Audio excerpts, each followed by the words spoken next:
Let's talk about the strap, the handle that you are going to be putting on your granny square bag.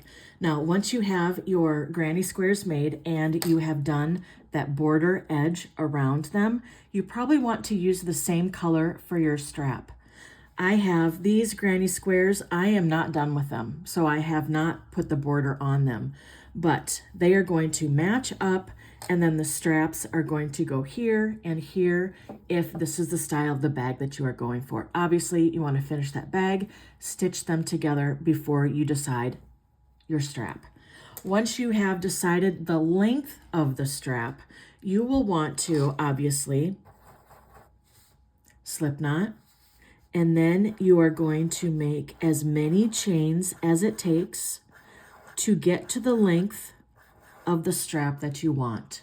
For instance, if you are making 2 4 rounds of granny squares, okay, remember this is round 1, 2, 3, 4, and this is the 5th round, okay? If you are just going to make that round 4, you probably want a strap that is 40 chains long.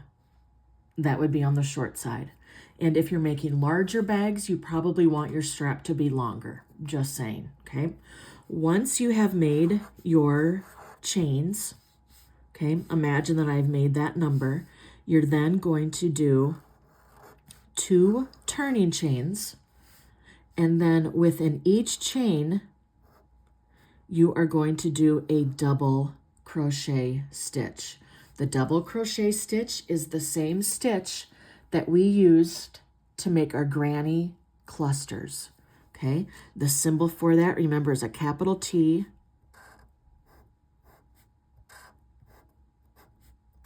with that angled line through the center. Once you've made that chain, you're then going to turn your work, okay? When you turn your work, you only need 1 single turning chain, okay? That is where I am at with this example, okay? I've already started it right down here, but all I did was I folded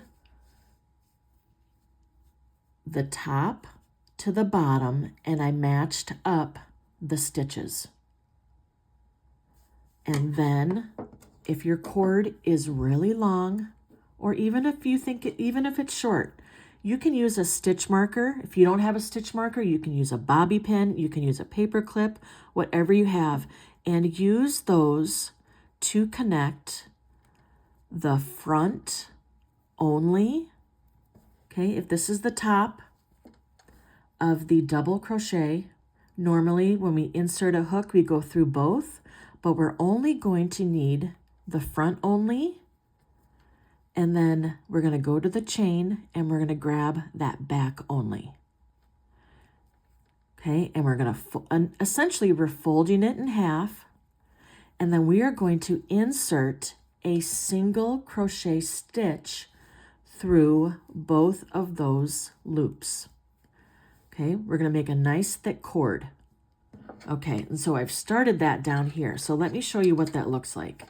Okay, let me create my tension. I'm going to match those chains up. Okay, now, so I've got this one. Here, let me use I can use my Sharpie. This is just a demonstration piece.